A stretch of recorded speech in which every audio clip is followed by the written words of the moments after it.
parmi tous ces mondes, il n'y en a que 10 qui possèdent une vraie atmosphère. Je peux presque faire un quiz. Quelles sont ces 10 atmosphères? Elle est très forte.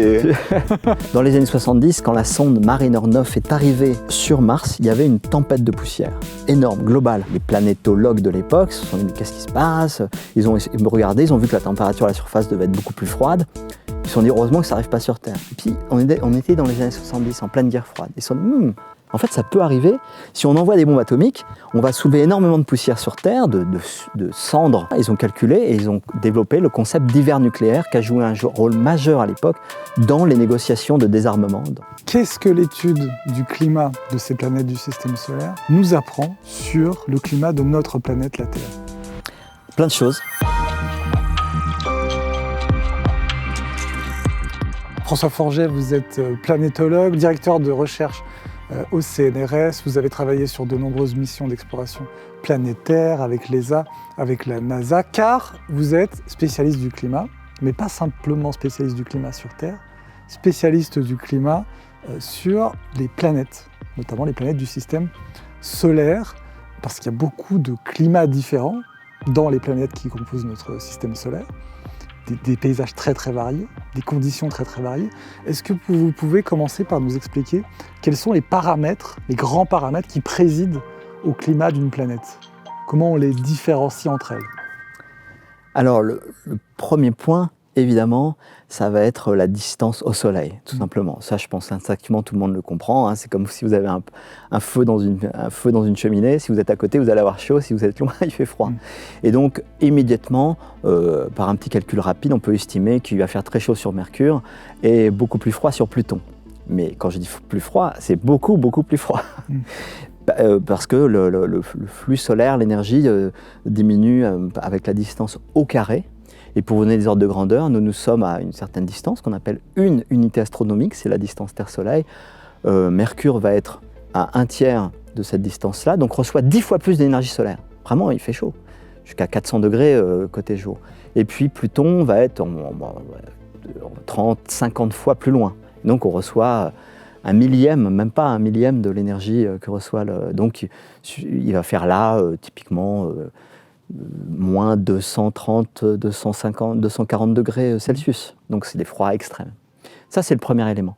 Le deuxième élément, tout de suite, j'ai envie de le dire, c'est va être la présence ou pas d'une atmosphère. Et dans le système solaire, eh bien, il y a vraiment de très nombreux mondes dans le système solaire. Si on compte les planètes elles-mêmes, les lunes autour des planètes, et puis tous ces petits mondes qu'on a découverts au-delà de Neptune, dont Pluton, dont Eris, qui est encore plus massif que Pluton, des dizaines et des dizaines de mondes. On peut estimer qu'il y a presque littéralement des mondes qui vont avoir la forme de sphères, qui sont capables d'avoir des glaciers, etc., jusqu'à presque une centaine, qui vont faire plusieurs centaines de kilomètres de diamètre. C'est vraiment beaucoup de choses. Mais parmi tous ces mondes, il n'y en a que 10 qui possèdent une vraie atmosphère, c'est-à-dire sur lequel il y aura des vents, il y aura des brumes et des nuages. Je peux presque faire un quiz. Quelles sont ces 10 atmosphères? Elle est très forte. Donc Vénus, la Terre, Titan... Titan, ouais, satellite de Saturne. Ouais, on inclut Mars. Ouais, alors, on inclut les planètes géantes. On inclut les planètes géantes. Qui ont des atmosphères extrêmement épaisses au point qu'il n'y a pas réellement de surface. Quand on descend, au bout d'un moment, le gaz devient tellement sous pression qu'il devient métallique. Il n'y a pas de surface vraiment. Donc ça, c'est Jupiter, Uranus, Neptune et Saturne. Et il reste 2 mondes, pas toujours identifiés comme tels, qui ont des très belles atmosphères avec des brumes, des nuages, des glaciers. J'aurais dit peut-être en Slade, non? Non, en Slade, il n'y a pas du tout d'atmosphère. Il y a de la glace et un océan sous la glace. Ces 2 mondes, c'est Pluton, qui a été vraiment révélé par la mission New Horizons, à laquelle j'ai eu la chance de participer en 2015. On a survolé Pluton. On a découvert un monde magnifique, avec une magnifique atmosphère, pleine de brumes, c'est fantastique. Et puis, le moins connu, c'est Triton. Triton, c'est un satellite de Neptune, mais qui possède aussi une très belle atmosphère, comparable à celle de Pluton, avec donc environ, la pression à la surface, c'est 1 pascal, c'est-à-dire 100 000 fois moins que sur Terre. Mais ça suffit pour avoir des geysers, des brumes, une activité, des glaciers, et donc autour de Neptune. Donc vous avez donc Pluton. Comme Triton, c'est très exotique. Il y a des glaciers d'azote à la surface et puis une atmosphère d'azote en équilibre avec ces glaciers. Ce sont des mondes magnifiques, hein, par contre, très très beaux. Donc voilà, le deuxième critère, c'est d'avoir une atmosphère, parce que évidemment, ça change pour ce qui nous, scientifiquement et physiquement, l'environnement tout de suite. Dès qu'on a une atmosphère, encore une fois, il y a des brumes, ça permet quand même d'avoir... encore une fois, des dépôts de glace à la surface qui vont être en équilibre et ça fait une activité géologique vraiment sans rapport. Ensuite, si on regarde, eh bien, la question va se poser de savoir, si on regarde avec cette question de ce qui concerne justement la possibilité d'eau liquide, par exemple, ça va être de savoir si c'est un monde complètement rocheux, comme Mercure, comme la Lune, ou au contraire sur lequel il va y avoir de la glace. Et souvent, quand il y a de la glace, alors il y a beaucoup de mondes qui sont des lunes glacées, c'est-à-dire il y a un manteau de roche, d'accord, mais il y a peut-être 100, 200, 300 km de glace d'eau, d'eau qui fait le manteau extérieur, alors que sur Terre, il y a quelques milliers de mètres d'eau, puis des continents qui émergent. Donc là, ce sont des mondes complètement couverts de glace. Et souvent, en profondeur, il y a une couche où il fait chaud et l'eau est là. Et donc, vous avez des océans souterrains. Et alors, on ne parle plus de climatologie, mais ce sont quand même des environnements, on va dire, d'océanologie qui sont quand même passionnants. On se demande ce qui se passe.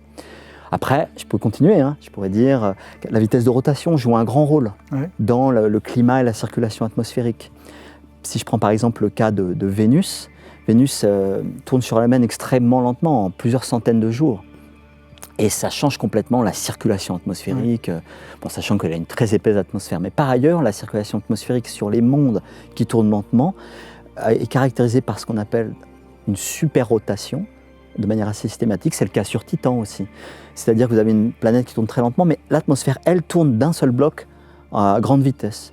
Sur Vénus, par exemple, les nuages tournent sur eux-mêmes en 4 jours, à plus de 100 mètres par seconde, donc plus de 400 km/h en altitude. Un peu pareil sur Titan. Alors que les mondes qui tournent sur eux-mêmes plus rapidement, et je prendrai comme exemple Mars ou la Terre, là on retrouve des phénomènes météorologiques universels qui sont...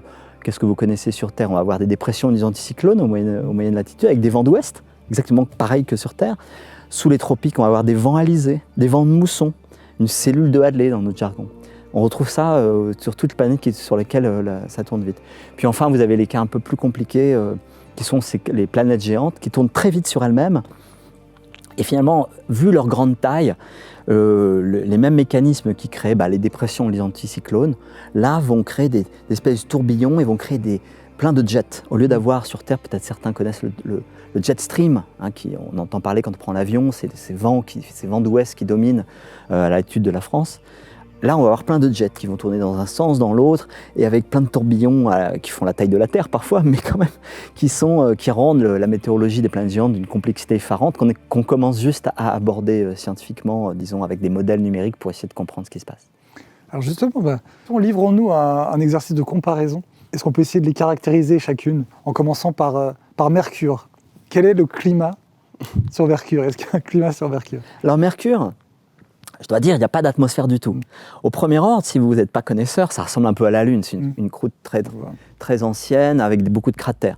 Quand on s'intéresse à ce qui s'y passe, on se rend compte que c'est un monde différent, passionnant. On a d'ailleurs une mission européenne en route vers Mercure, elle s'appelle Bepi-Colombo, et ça va être passionnant. Pourquoi? Parce qu'en fait, sous une croûte de roche, vous avez un noyau énorme métallique.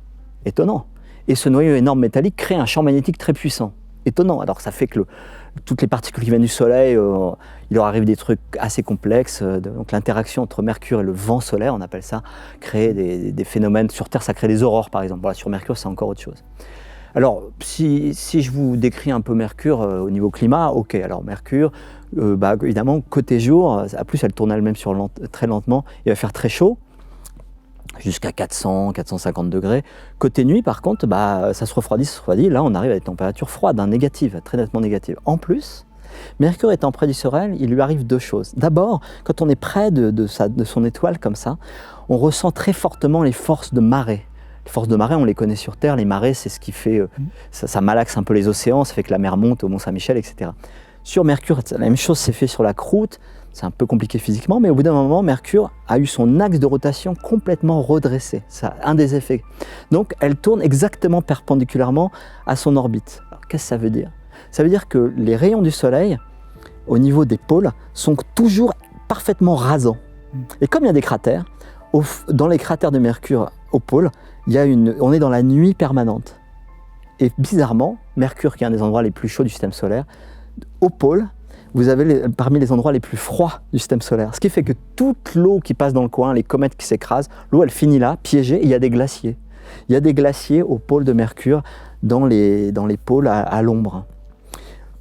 L'autre point que je peux dire, puisqu'on parle climat, on va pas avoir le temps de tout détailler, mais les forces de marée ont aussi fait qu'elle est elle est ce qu'on appelle dans une rotation, dans une résonance. Alors qu'est-ce que ça veut dire ? Ça veut dire qu'elle fait exactement, quand elle fait 2 tours autour du Soleil, elle fait 3 tours sur elle-même. Et comme elle a une orbite un peu excentrique, là, je pense que vous avez du mal à imaginer, ça fait que quand on est sur Mercure, des fois, il y a des endroits, le Soleil se lève, il se recouche et il se relève. Ou alors si vous êtes vraiment à l'endroit du midi, le Soleil monte à midi, fait demi-tour et repart. Voilà, des petits fun facts sur Mercure. Alors allons-y, continuons. Vénus. Alors Vénus, c'est une planète qui fait la taille de la Terre. Mercure était plus petit. Fait la taille de la Terre, qui a beaucoup de points communs comme ça avec la Terre. Sauf que le plus important à retenir, c'est qu'elle est recouverte d'une épaisse atmosphère de dioxyde de carbone. On pense qu'elles sont nées pareilles, la Terre et Vénus. Sauf que sur Terre, tout ce dioxyde de carbone, 90 atmosphères sur Terre, ça s'est dissous dans l'eau, ça a fait les roches calcaires qui ont constitué, par exemple, les falaises d'Étretat.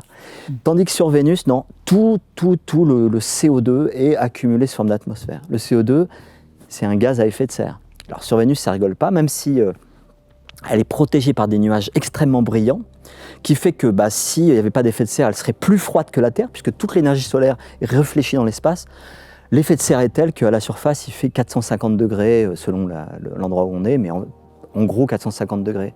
C'est vraiment une fournaise avec haute pression.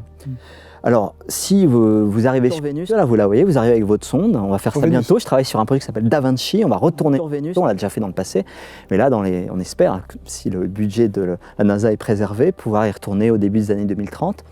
On va envoyer une sonde, elle va arriver, descendre dans l'atmosphère, et puis vers 60 km d'altitude, elle va arriver dans une épaisse couche de nuages, presque 30 km d'épaisseur, vraiment opaque, hein. On ne voit rien depuis l'orbite, on ne voit pas la surface. Il faut utiliser des radars pour voir la surface, on l'a fait.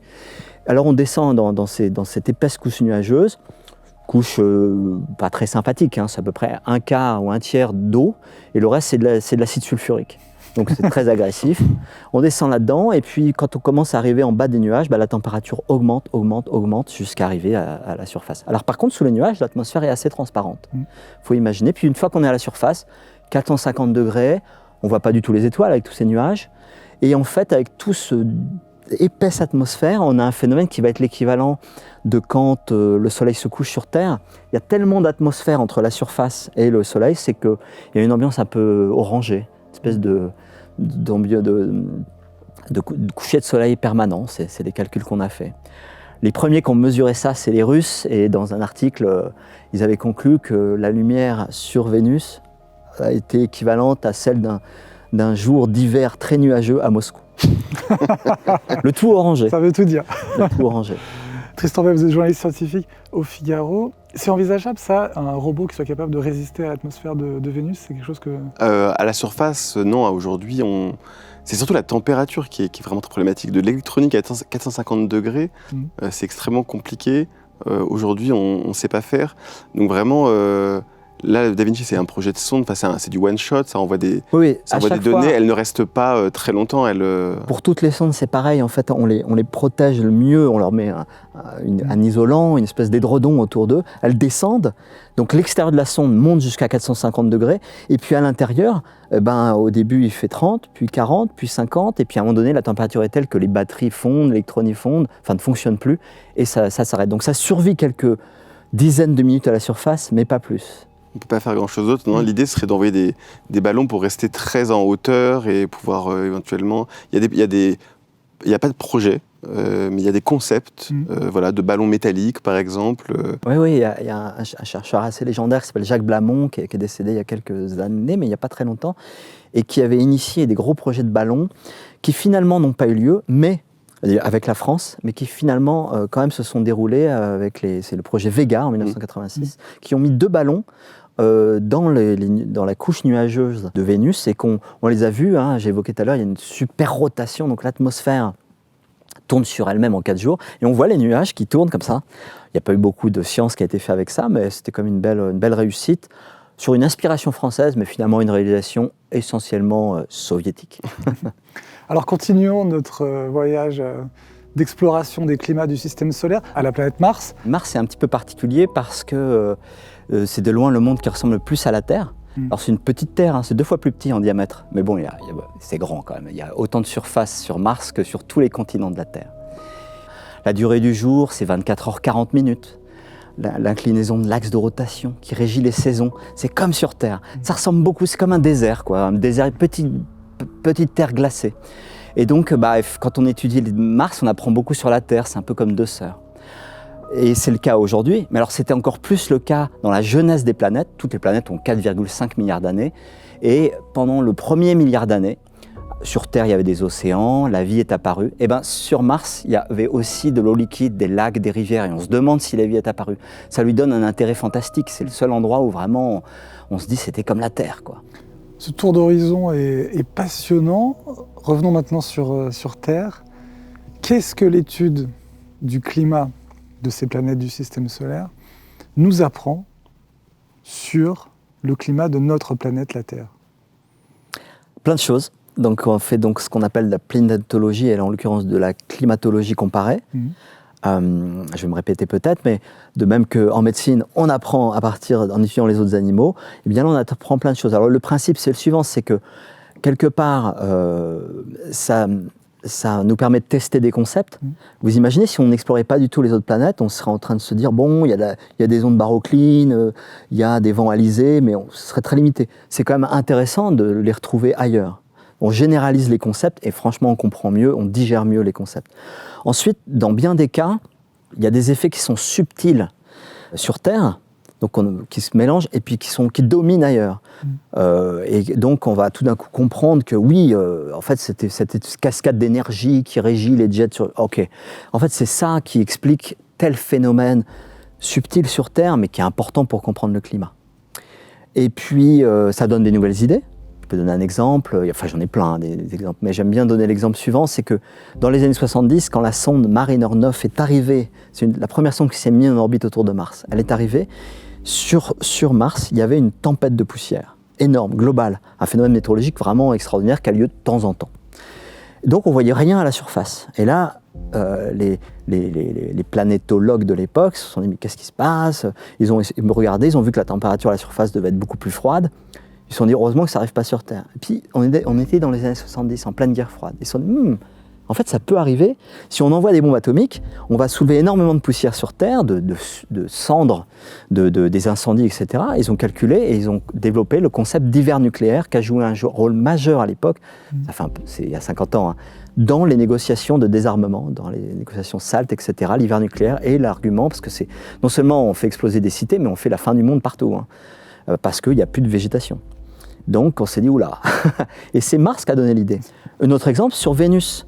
Quand on a commencé à explorer Vénus, on voit qu'il y a du chlore, beaucoup de chlore. Enfin, il n'y en a pas tant que ça, mais on se dit, il faut comprendre ce qui se passe. On fait des mesures en laboratoire, on commence à faire des premiers modèles sur le papier et puis dans les ordinateurs.